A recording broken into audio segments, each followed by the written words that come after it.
नमस्कार दोस्तों, स्वागत है आपका हमारे इस चैनल भारत एक खोज में। मैं हाजिर हूँ एक नई जानकारी के साथ।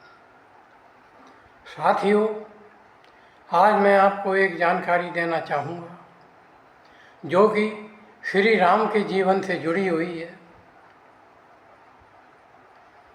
लेकिन इसका रामायण में उल्लेख नहीं मिलता। कुछ बातें ऐसी होती हैं कि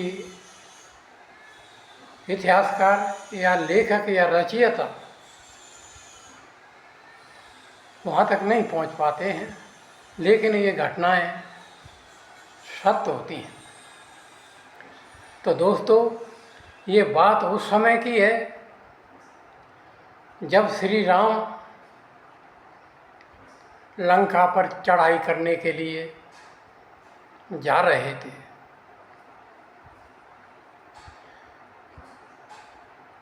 रास्ते में समुद्र पड़ा, लंका समुद्र के बीचों बीच थी।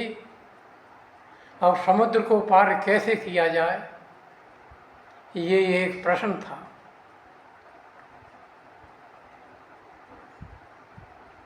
तो राम की सेना में, रामा दल में दो इंजीनियर थे, उनका नाम था नल और नील। उन्होंने कहा कि हम पुल तैयार करेंगे और उस पुल पर से आप और हमारी सारी सेना पार हो जाएगी। सारी वानर सेना को आदेश दिया गया। उन्होंने बड़े बड़े पहाड़, बड़े बड़े पत्थरों को उठा करके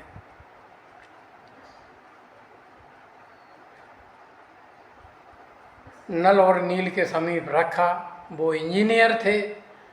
उन्होंने क्या काम किया कि पत्थर के नीचे श्री राम लिख दिया और पत्थर को समुद्र में फेंकवा दिया। एक आश्चर्यजनक घटना घटी। पत्थर समुद्र में डूबे नहीं, पत्थर समुद्र में तैरते रहे।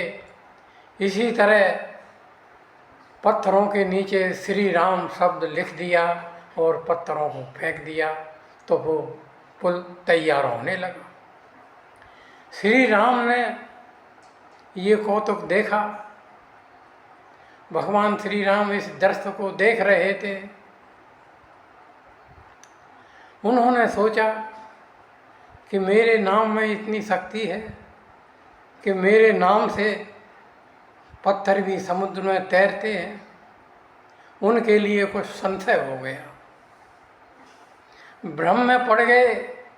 बोले, एक पत्थर मैं भी उठा करके फेंकता हूँ और देखूंगा कि वो समुद्र में डूबता है या नहीं। तो साथियों, श्री राम ने एक छोटा सा पत्थर उठाया और वो फेंकने को उद्यत हुए। तो उनके मन में एक विचार आया। बोले, अगर मैं ये पत्थर डूब गया तो सबके सामने मेरी बेइज्जती हो जाएगी। वो संशय में पड़ गए। बोले, कहीं दूर जा करके इस पत्थर को फेंकना चाहिए। तो उन्होंने पत्थर अपनी हथेली में दाबा और दाब करके वो दूर निकल गए। लेकिन हनुमान जी जो थे, श्री राम की मन की बात को ताड़ गए। वो समझ गए कि जरूर कुछ ना कुछ चक्कर है, इसलिए श्री राम यहाँ से दूर जा रहे हैं। तो वो उनसे पहले ही, वो तो पवन के पुत्र थे, उनसे जल्दी जा करके और एक ऊंचे पेड़ पर चढ़ गए। बाद में श्री राम उसी पेड़ के नीचे पहुँचे जिससे कोई देख न सके, और उन्होंने उस पत्थर को समुद्र में फेंक दिया। तो देखते क्या है कि वो पत्थर समुद्र में फेंकते ही डूब गया। जब ये दृश्य हनुमान ने देखा तो वो बड़ी जोर से हंस पड़े पेड़ के ऊपर तो थे। कहने लगे कि मैंने देख लिया, मैंने देख लिया। पत्थर डूब गया और जल्दी जल्दी नीचे उतरने लगे। श्री राम हनुमान जी से बोले, अरे हनुमान जरा रुक तो सही। बोले नहीं, मैंने तो देख लिया, मैं नहीं रुकूंगा। बोले ये बात किसी को बताना मत। बोले नहीं, मैं तो सबको बताऊंगा।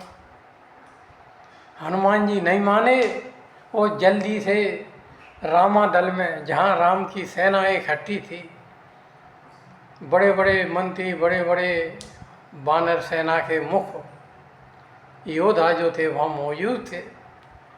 उन्होंने वहाँ जा कर के सबके सामने ये बात रख दी कि श्री राम के नाम में तो शक्ति है, लेकिन राम में शक्ति नहीं है। इन्होंने एक पत्थर का टुकड़ा फेंका और वो समुद्र में डूब गए।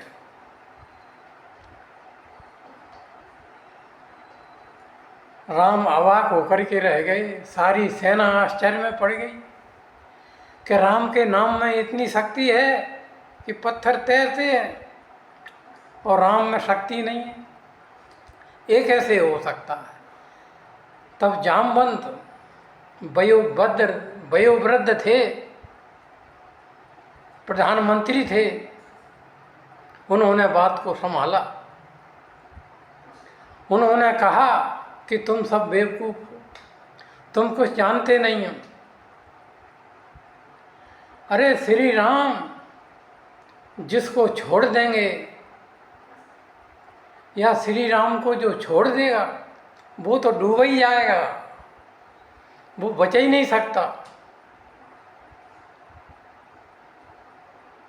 उन्होंने बात को संभाला कि श्री राम को जो पकड़ के रखता है वो डूबता नहीं है, उसका तो कल्याण हो जाता है। और श्री राम जिसको छोड़ देते हैं या जो श्री राम को छोड़ देता है वो तो डूब ही जाता है। बात बिल्कुल सटीक थी, बात बिल्कुल ठीक थी। तो साथियों, ये घटना राम के जीवन में घटी। अब आप अंदाज़ा लगा सकते हैं कि श्री राम को जो पकड़ के रखता है, श्री राम का जो नाम लेता है, उसका तो कल्याण हो जाता है। जब बेजान पत्थर श्री राम के नाम से समुद्र में तैर सकते हैं तो हम तो एक सजीव प्राणी हैं। अगर हम राम का नाम लेंगे तो हमारा तो कल्याण अवश्य हो ही जाएगा। तुलसीदास जी ने भी रामायण में लिखा है कि कलियुग केवल नाम आधारा और सुमिर सुमिर नर उतरे पारा। तो साथियों, इस बात को ध्यान में रखें। ये घटना श्री राम के जीवन में घटी, ये हमको इस बात का संदेश देती है कि श्री राम को कभी मत भूलिए, उनके नाम का उच्चारण करिए, तुम्हारा कल्याण अवश्य होगा। दोस्तों, ये जानकारी मैंने आपको दी। आप हमारे इस चैनल को देखना न भूलें। आगे आपसे और भी मुलाकात होगी एक नई जानकारी के साथ। तब तक के लिए नमस्कार, धन्यवाद।